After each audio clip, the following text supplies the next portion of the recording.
Alright, hello. My name is Brandon Mitchell. This is my SOS game for Sprint 2. So as you can see, we've got a couple different UI elements here. We've got a simple game, general game selector. These are what's called radio buttons, as well as a selector for both 3 by or for all grid values of 3 by 3, 5 by 5, and 7 by 7.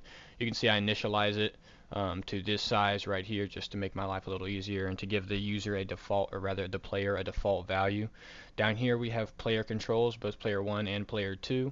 So we will continue. You'll see that I cannot click on this game board and interact with it with the user 1 and 2 um, until I select simple or general. You can see if I select simple, it says down here simple game rules, game is loading, and general game rules, and the game is loading. You can see player 1 is initialized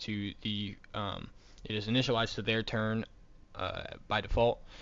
And then you can see that I can select the different game board sizes. 3 by 3, 5 by 5, and 7 by 7 are what I currently implemented.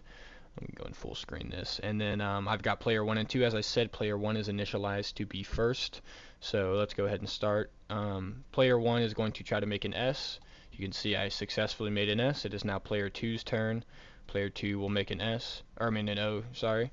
And now what if I try to play again as player 2? Well, it does not let me. I can't prove that I'm clicking, but I'm trying to click and it does not work. Player 1, however, if I switch to the O, I can place an O right here.